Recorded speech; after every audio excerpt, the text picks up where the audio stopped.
Nós somos o Homo sapiens. Nossa espécie surgiu após um longo processo evolutivo que começou há milhões de anos. Mas o que sabemos hoje sobre esse processo? Sem dúvida, o homem descende do macaco. Mas como e por que o macaco se tornou homem?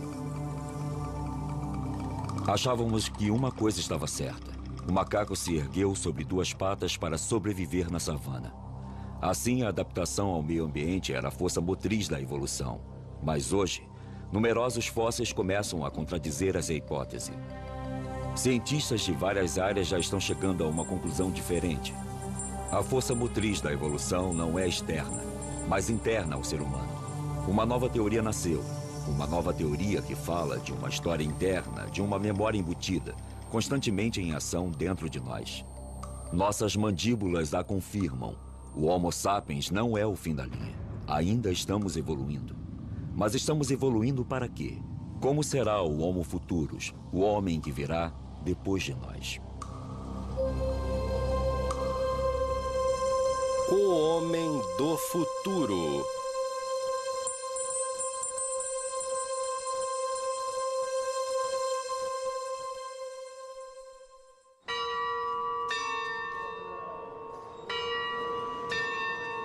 Nos últimos 20 anos, o número de fósseis encontrados triplicou. E o que revelam abala nossas convicções. A paleoantropologia está em polvorosa e toda reunião de especialistas acaba em um debate acalorado. Ao nosso redor conheciam o que nós chamamos de avaliação feita pelos pares. A teoria de que os macacos ficaram eretos em duas patas para se adaptar à savana está cada vez mais enfrentando fatos contraditórios. Todas as tendências apontam claramente para uma região talvez toda de floresta, no princípio, mas não simplesmente de floresta. Talvez um mosaico com grandes espaços abertos e também espaços de floresta. O aumento do número de descobertas torna o assunto confuso. Elas modificam o cenário e nos forçam a reconsiderar questões fundamentais. De onde nós viemos? Para onde nós vamos? Quem somos nós? Qual é a definição de vocês para a taxonomia hominídea? Para vocês, o que são características derivadas? Por hominídea, quero dizer o ramo humano, porque isso pode ser debatido.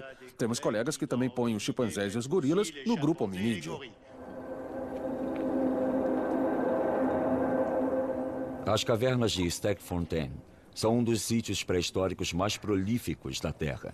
Aqui, em 1997, Ron Clark descobriu um dos fósseis que sacudiu as teorias estabelecidas. A 12 metros de profundidade, no fundo desta caverna, havia um esqueleto intacto de um ancestral distante que se transformou em pedra com o tempo. Esse indivíduo era um australopiteco, tem uns 3.300.000 anos.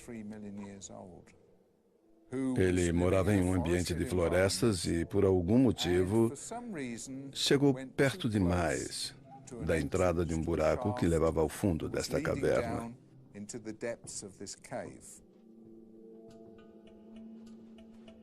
E ele não conseguiu sair. Ele pode ter sobrevivido aqui por muito tempo, até que morreu de fome. Littlefoot é o primeiro fóssil completo de um australopiteco jamais descoberto. É mais do que um macaco, mas ainda não é humano. A estrutura de seu esqueleto permitiu que os especialistas confirmassem que já ficava ereto, mas o formato de seu pé causou sensação, porque é muito mais adaptado à vida nas árvores do que na savana. O pé indica que o dedão do pé era como um polegar.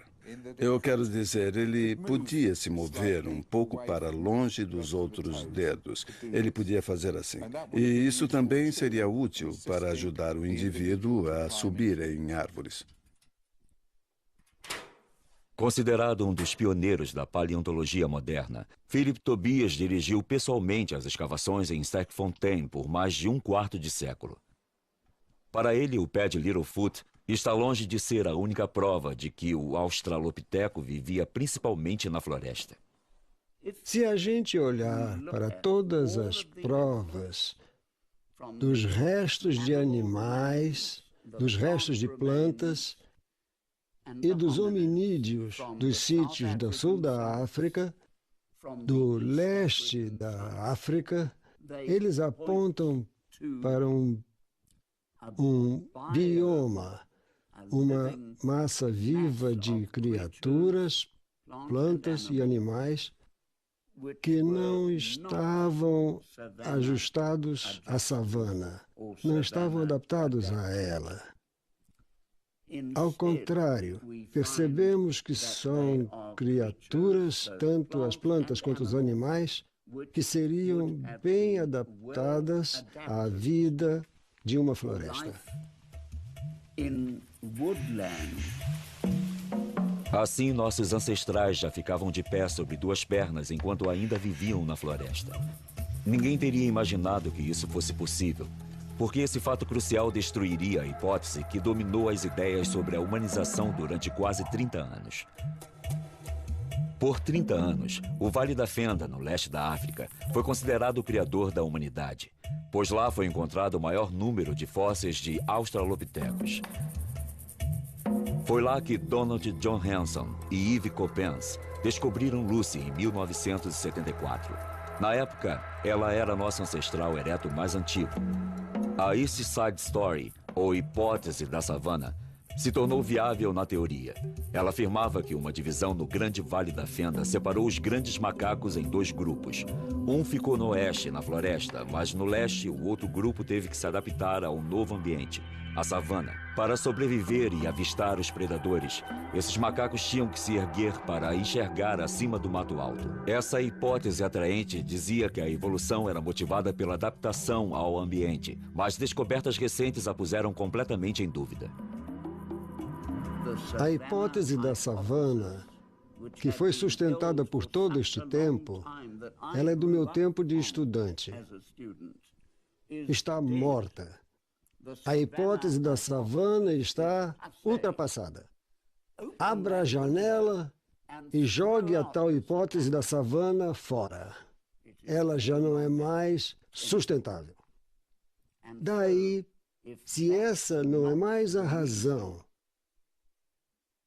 pela qual ficamos de pé, se ela não explica isso, em que pé estamos? Nós voltamos à estaca zero. Nos idos de 1983, a paleontologista Anne Danbecourt Malassé estava mesmo na estaca zero.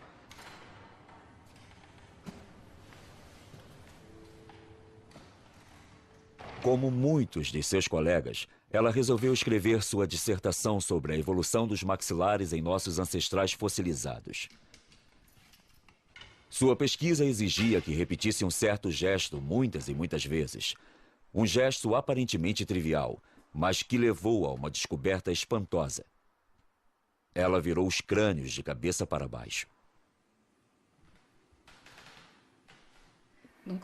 Quando colocamos o maxilar de volta em seu lugar no crânio, assim, viramos o crânio e tentamos fazer uma comparação.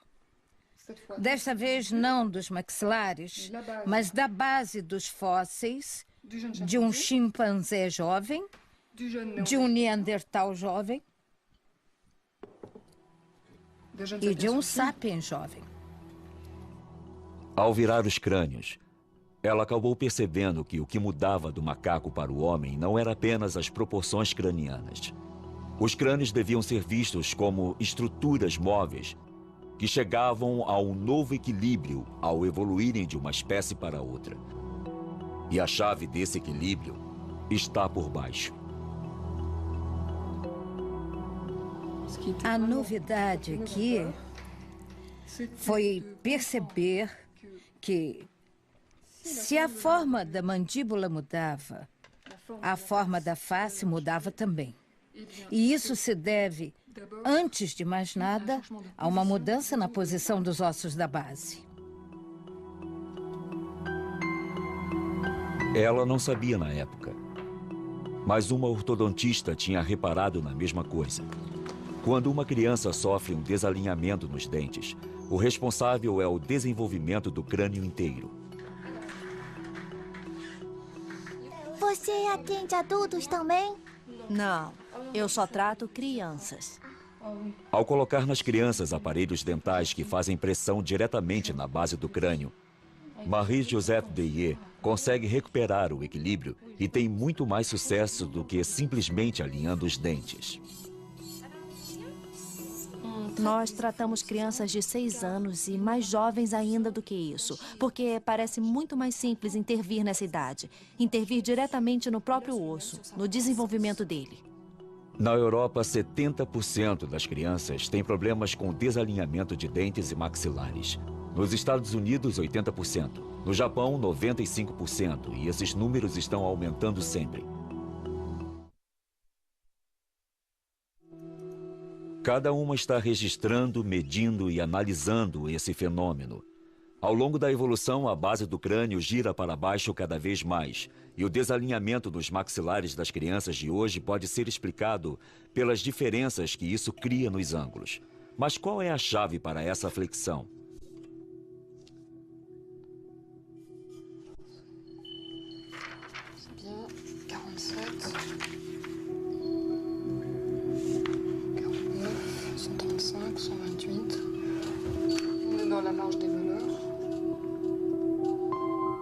As duas chegaram à mesma conclusão. A base craniana, assim como o crânio inteiro, está organizada em torno de um único osso, o esfenoide. Se voltarmos atrás no nosso processo de desenvolvimento, o primeiro osso a ficar no lugar e que determina a posição dos outros em sua formação é o que chamamos de esfenoide.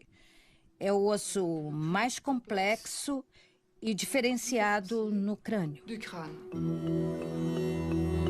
O esfenoide é um osso bem escondido no próprio centro do crânio. Ele tem uns 10 centímetros de largura, com uma forma de borboleta. Ele está no nível dos olhos, bem abaixo do cérebro.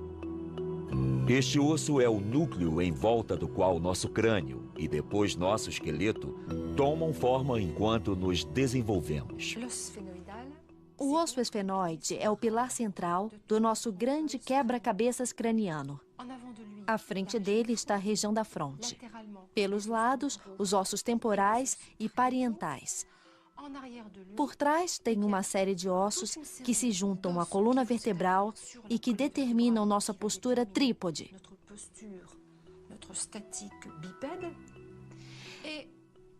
E tem uma articulação principal que une o esfenoide ao occipital. Essas articulações atuam no ato de mastigar.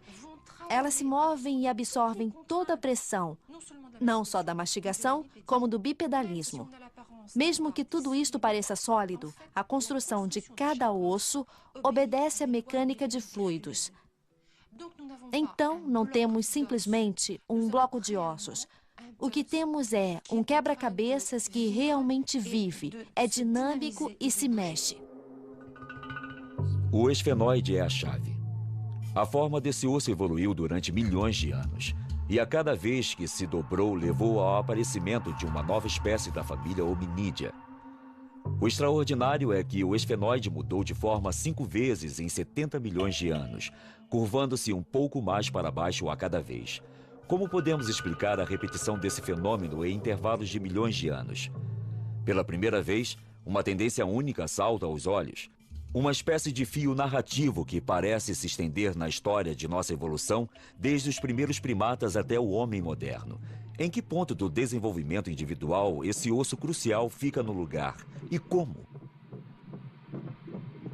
Anne Dambricourt se aprofunda no estudo do desenvolvimento fetal e embrionário. Ela quer determinar o momento exato em que o esfenoide adquire a sua forma.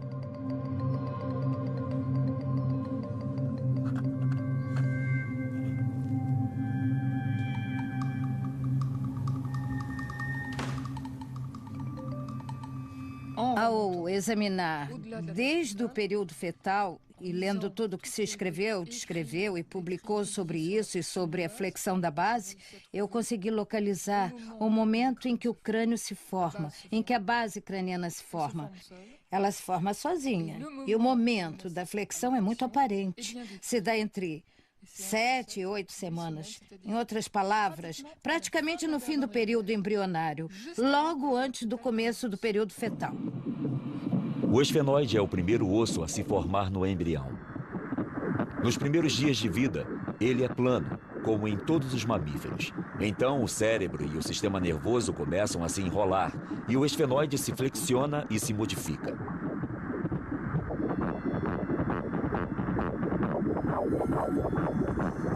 Estudando o desenvolvimento desse osso em diferentes espécies de primatas, Anne Dambricourt descobriu exatamente a mesma flexão, ainda que bem menor em outras espécies do que no homem.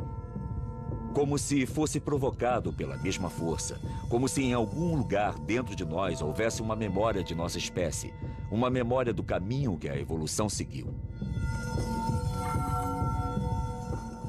É óbvio que existe uma memória embutida agindo, porque se não existisse essa flexão na base, que é o mais importante, não continuaria acontecendo.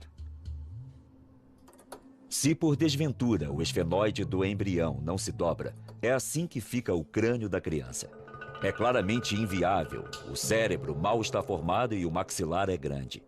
São proporções que lembram claramente a dos crânios arcaicos. Não tem rotação do occipital, nem vemos a flexão do esfenoide. E isso é muito característico. E o maxilar fica muito grande, não é? Olha só. Isso é bem grande. Especialmente o maxilar superior, uma estrutura muito primitiva. Sim, isto é muito característico. É um pequeno e interessante resumo da evolução humana. Se a memória deste processo tem sido transmitida por milhões de anos, então deve estar em algum lugar dentro de nós. A força motriz de nossa evolução não é externa. Parece haver uma lógica embutida agindo. De fato, nosso processo evolutivo é uma história interna que levou nossos ancestrais de há 70 milhões de anos em direção ao homem de hoje e que está nos levando em direção ao homem de amanhã. É realmente uma história interna. O meio externo só começa a agir depois. É uma influência secundária. Então, obviamente, o que se conclui desta nova abordagem, depois de mais de 20 anos, é que o ambiente tem uma influência, mas é insuficiente. Anne Dambricourt está reunindo medições para tentar chegar a uma fórmula matemática que seja responsável pela flexão da base craniana nesses milhões de anos. Ela tenta determinar os momentos sucessivos da evolução hominídea em que o esfenoide girou. As asas do esfenoide, as pequenas asas e as grandes asas que se projetam para os lados. Professor Olá, Tobias. como está você? Bem-vinda, bem-vinda. Estou tão feliz. É maravilhoso ter você aqui, te encontrar de novo. Obrigada. Seja muito bem-vinda a Joanesburgo. Eu que agradeço, é um prazer repartir essas coisas com você. Philip Tobias sempre apoiou Anne e a encorajou em seu trabalho. Hoje ele deu a ela acesso à sua coleção completa. Um tesouro raro que é fruto de uma vida inteira de pesquisas. Pode dar uma olhada aqui. Olha. O conidial é convexo, não côncavo. É um conidial muito grande para o hominídeo primevo. 3,5 milhões de anos de história estão nesta mesa. Fósseis de hominídeos que Anne pode gerar e examinar como quiser para medir a flexão de sua base. Pode dar uma olhada. Isto é como montar um quebra-cabeças. Você percorreu um longo caminho desde aqueles dias. E vai me desculpar por dizer isso, mas ainda falta um bocado de caminho. Ela levou 10 anos de pesquisa ao redor do globo para conseguir descrever com exatidão as transformações do esfenoide no tempo. Mas o que descobriu confirmou seu pressentimento. A evolução hominídea não ocorreu gradualmente, mas em grandes estágios. Os períodos de estabilidade entre cada flexão da base ficaram cada vez mais curtos. E a cada vez que o esfenoide continuava seu movimento, era dado um passo no processo de hominização. A história contada pelas flexões sucessivas do esfenoide é a história das grandes mutações que levaram ao homem. Esta é a nossa história. Então temos aqui a história incrível dos mamíferos. A base do crânio é plana. Daí começa a se dobrar e parece não poder parar uma vez que o processo começou.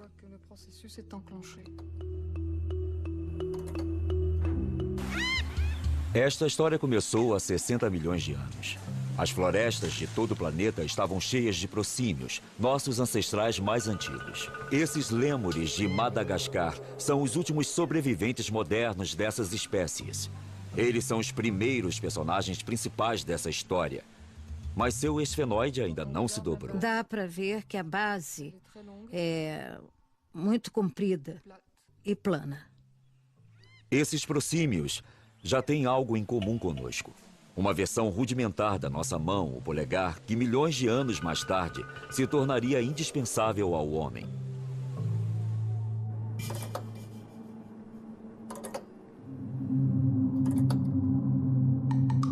Há 40 milhões de anos, o esfenoide se dobra para baixo pela primeira vez, provocando a primeira grande mutação da nossa história.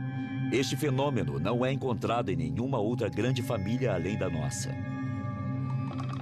O que se vê imediatamente é que o crânio não é mais plano. Nos símios, existe uma ligeira flexão na base. Esta é a aparência dos macacos. Centenas de espécies que por 40 milhões de anos povoaram as florestas do planeta todo. Essa mutação, como as que vieram depois, deu origem a novas capacidades. E com ela, os olhos mudaram totalmente de posição para ficarem bem de frente. Isso possibilitou a visão estereoscópica. Esse é um ponto crucial. O tempo parece se contrair. As grandes mutações da hominização começam a ocorrer cada vez mais juntas, como se um relógio interno tivesse começado a andar cada vez mais depressa. Pode-se observar que, pela segunda vez, ocorre uma deformação no esfenoide. O crânio inteiro se desenvolve em torno de uma base que está mais dobrada. O cérebro se torna mais complexo, o rosto menos prognato. Esta é a aparência dos grandes macacos. Eles também ocupam o planeta todo. Havia dúzias de espécies, mas apenas 4 sobreviveram até a era moderna. Os chimpanzés, os gorilas, os orangotangos e os bonobos. Hoje são nossos primos vivos mais próximos. Compartilhamos mais de 98% de nossos genes com eles. A flexão de seu esfenoide permitiu que um cérebro mais complexo se desenvolvesse. Eles usam ferramentas, pensamento estratégico e mostram sinais de consciência, além de um certo senso de humor. Aí pode ter sido o início de que as primeiras demonstrações rudimentares de que uma propensão ou uma capacidade cultural anunciavam sua presença.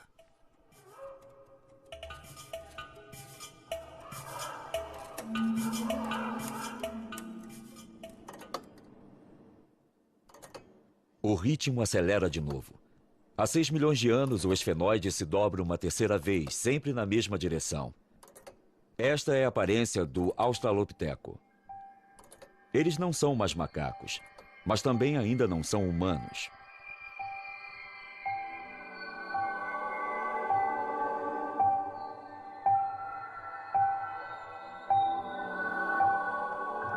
Eles nunca apoiavam o peso nos membros dianteiros, diferentemente dos grandes macacos.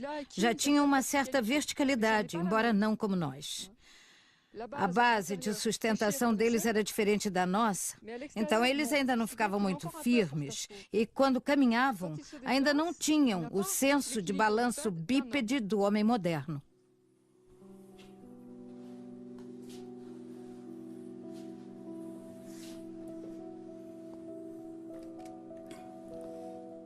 Esta é a famosa criancinha. Ela tem mesmo um rostinho lindo.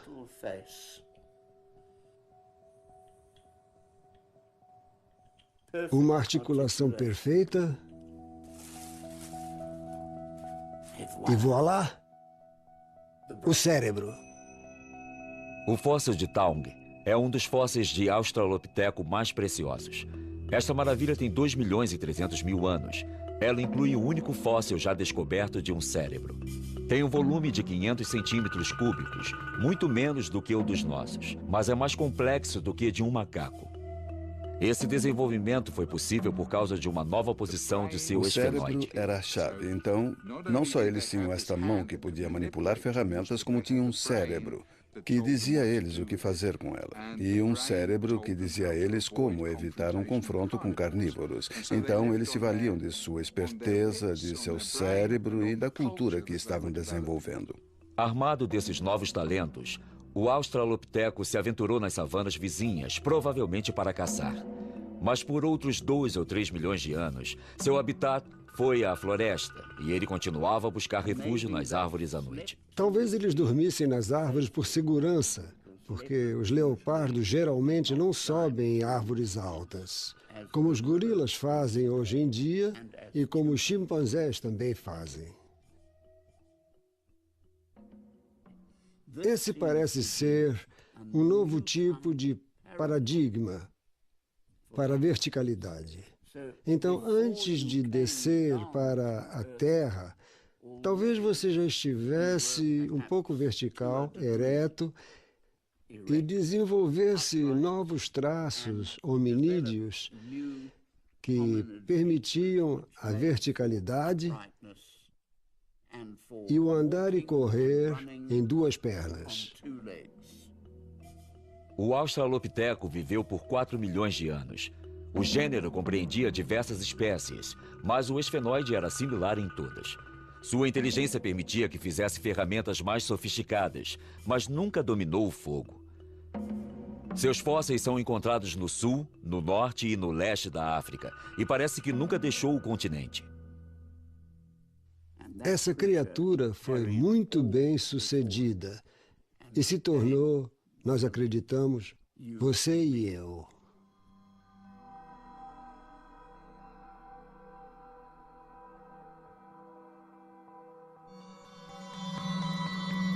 Há 2 milhões de anos, houve uma quarta contração do tempo. O esfenoide se dobra e nossos ancestrais ficam ainda mais eretos. Esta é a aparência dos que chamamos de Homo, o homem.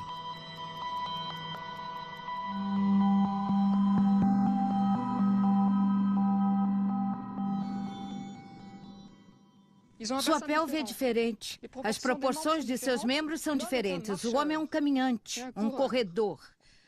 Há um novo balanço bipedal, um novo desenvolvimento psicomotor e, de novo, o mesmo padrão. A base do crânio tem um esfenoide que girou ainda mais. A coisa que muda com a primeira ocorrência do Homo é a aparição da linguagem. A nova posição de seu esfenoide aumentou ainda mais a complexidade do cérebro desses primeiros homens. Também liberou a laringe parcialmente, o que tornou a fala possível, embora nossas atuais vogais ainda estivessem fora de seu alcance. Essas mulheres são os últimos humanos que falam Khoisan, a linguagem dos bosquímanos. Foneticamente falando, é uma das linguagens mais ricas do mundo. Ela tem todos os sons que usamos e também os emitidos pelos primeiros homens.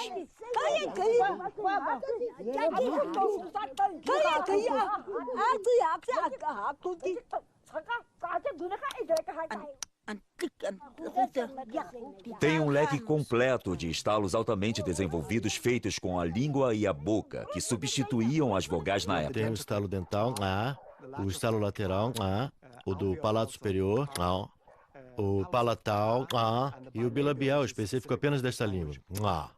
Antes de desenvolver totalmente a caixa vocal, a gente usava a língua para estalar nos dentes, no palato, nos lados da boca.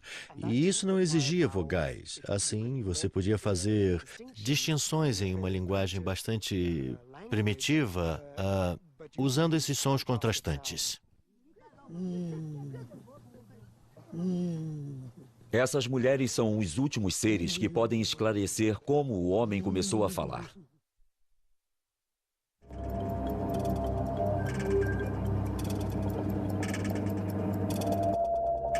Há 160 mil anos, o relógio tocou de novo. O esfenoide se dobra uma quinta vez.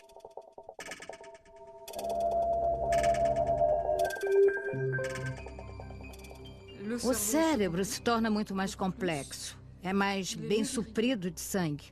E, naturalmente, depois desta evolução biológica, nós vamos ver muito rapidamente uma evolução cultural.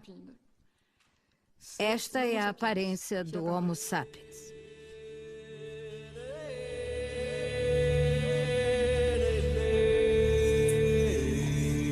É o advento do pensamento abstrato. A ferramenta de pedra não é mais apenas útil. Às vezes, também é um objeto de valor. A arte começa a aparecer em superfícies de pedra ao redor do mundo. A pergunta é: este foi o primeiro rudimento da escrita? Isso nos aconteceu muito recentemente, mas acredito que eles falavam nisso muito tempo antes de começarem a fazer mesmo.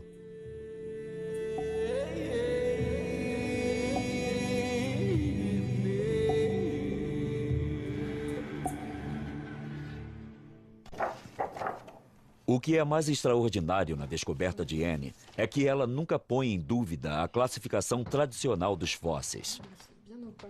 Pelo contrário, o ângulo formado pela base do crânio se torna um critério mensurável para determinar a espécie do fóssil.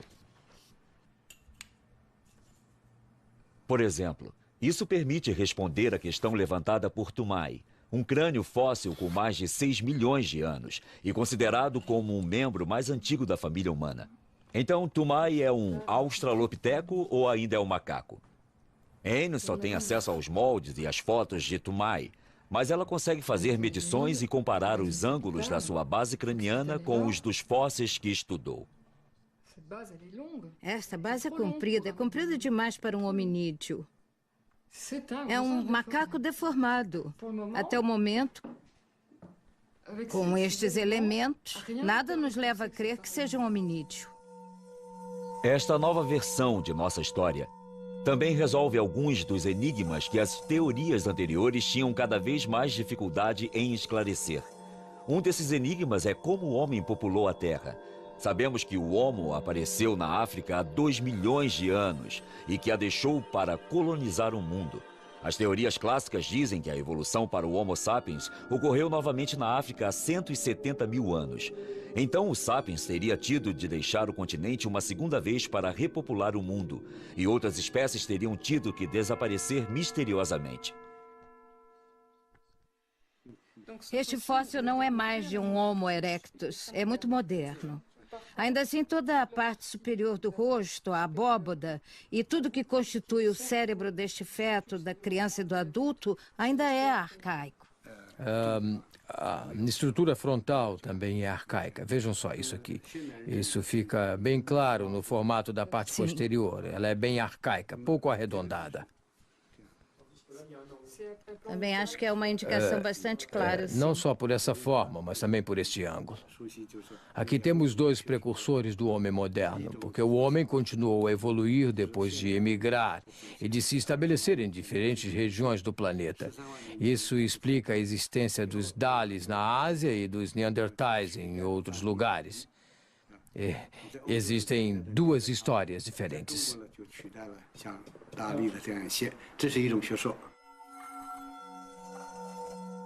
Os Dalis fornecem provas de que o homem arcaico evoluiu para o sapiens simultaneamente em diferentes partes do mundo. Isso poderia dizer que não houve apenas um, mas diversos locais de origem da humanidade moderna? Marie-Joseph Deye também foi à China, onde suas observações das diferenças entre as estruturas cranianas das crianças chinesas e europeias a levaram a tirar a mesma conclusão. Em Pequim, vimos crianças mais velhas que pareciam ter a mesma malformação, mas foram tratadas em tempo recorde. Isso não pode ser explicado pelos aparelhos e procedimentos usados. É mais provável que haja alguma diferença na estrutura e no desenvolvimento do crânio que as torna mais fáceis de tratar.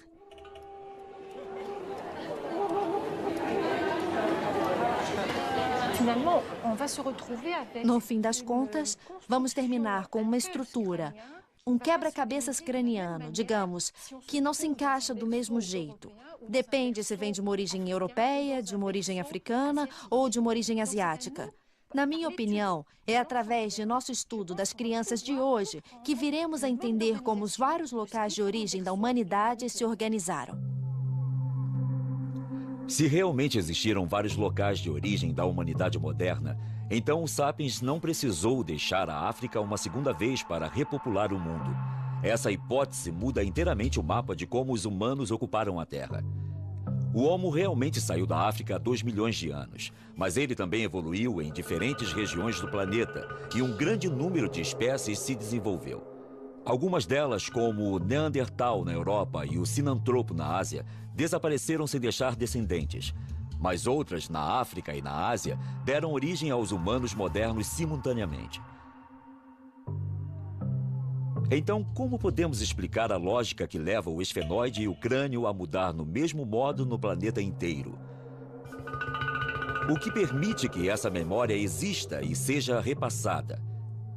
Hoje em dia, o campo da genética está dando respostas aos paleontologistas.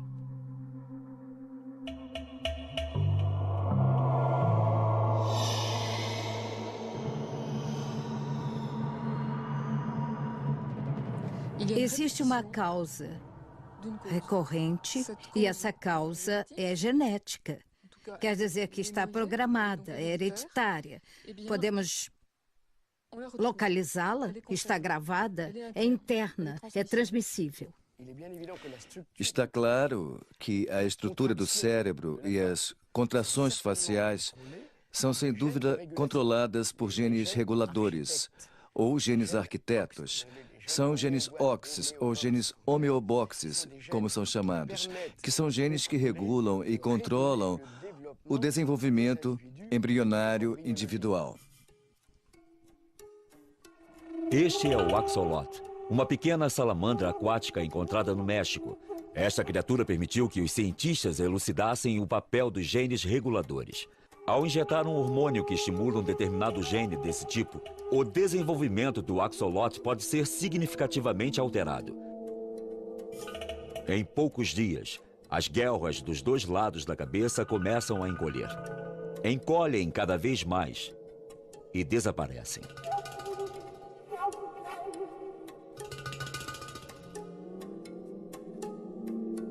E a salamandra abandona a água, pois se tornou um animal terrestre com um par de pulmões. Você não precisa de 1 milhão de mutações. A mutação de apenas 2 ou 4 genes reguladores pode mudar completamente a estrutura de um organismo. Assim, a mutação de uns poucos genes é o bastante para explicar as dramáticas diferenças morfológicas que nos separam dos macacos, embora compartilhemos 98% de nossos genes. Durante a evolução toda, temos o mesmo padrão básico. Mais espécies desaparecem, se tornam extintas, são incapazes de sobreviver a mudanças dramáticas no clima e na ecologia, diferente das que tiveram as mutações certas e sobreviveram. A evolução é a exceção. A extinção é a regra. Isso significa que existe uma direção, um caminho, um processo global ocorrendo que a evolução segue em todo lugar? É uma pergunta perturbadora que todo pesquisador que estuda a origem da vida e da história do universo deve perguntar.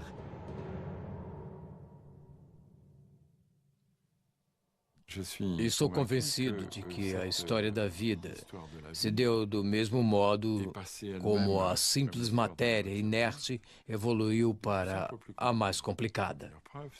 A melhor prova que temos é que todos os fósseis dos primeiros 3 bilhões de anos são unicelulares. E que temos que esperar até o 4º bilhão para achar fósseis pluricelulares. Criaturas vivas que eram multicelulares. E a regra geral do nosso universo está escrita tanto na terra quanto no céu, na história da vida e na história do homem. Portanto, há regras gerais, como a da complexidade crescente que regula o universo, a matéria e a vida. São leis que operam no meio das mudanças e que determinam a história humana, assim como a do nosso universo.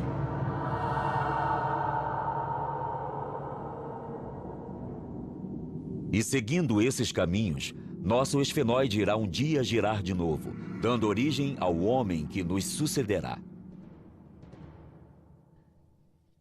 Não existe motivo para o processo parar no Sapiens. Temos razões para crer que, em mais alguns milhares de anos, não sabemos exatamente quantos, mas podemos ter certeza de que as populações vão evoluir simultaneamente, ao mesmo tempo. A verticalização da face, o arredondamento da parte posterior do crânio, a redução da mandíbula e dos pomos da face são tendências que vêm de longe no passado e que vão continuar. Em 1 milhão de anos, se a Terra não tiver explodido, nós teremos crânios extremamente altos e extremamente redondos, com mandíbulas extremamente pequenas. Os cientistas predizem que nossos cérebros vão ficar ainda mais complexos. Será que esse homem com uma testa grande partirá para descobrir novos mundos, como fizeram seus ancestrais? Será que o Homo Futurus será o extraterrestre da nossa imaginação?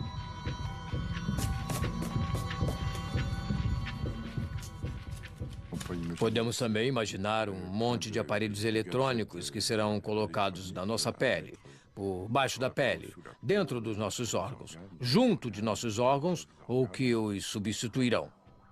Pela primeira vez desde que a vida começou, uma criatura, o ser humano, pode ser capaz de influir em sua própria evolução. Com o poder que a ciência deu ao homem para intervir no âmago de suas próprias células, ele tentará dirigir o rumo de sua história interna? O Sapiens dará ao Homo Futurus tempo suficiente para sucedê-lo? Se o homem não conseguir controlar sua população e salvar os recursos do planeta, ele arrisca se extinguir, o que significa que o mundo se tornará de novo o que realmente é, ou seja, um mundo de bactérias, artrópodes e insetos. Também podemos esperar que esses humanos tenham uma consciência de seu lugar de origem, que não será mais a África, mas o planeta.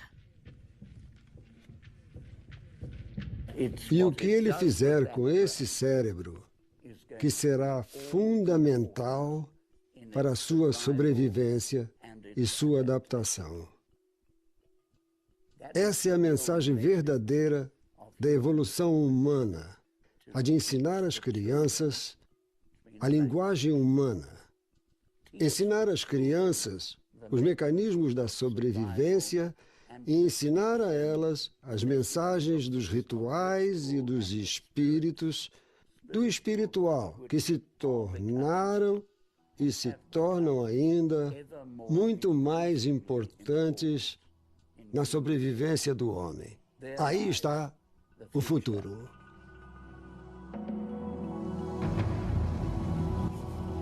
Nós somos sapiens. Somos as primeiras criaturas com um cérebro complexo bastante para estudar a história de nossa evolução. Somos capazes de tentar penetrar seu significado. Ainda assim, seremos suficientemente desenvolvidos para fazer isso? Ou continuaremos a nos chocar com obstáculos que o Homo Futurus vai facilmente ultrapassar? Versão brasileira Audiocorp.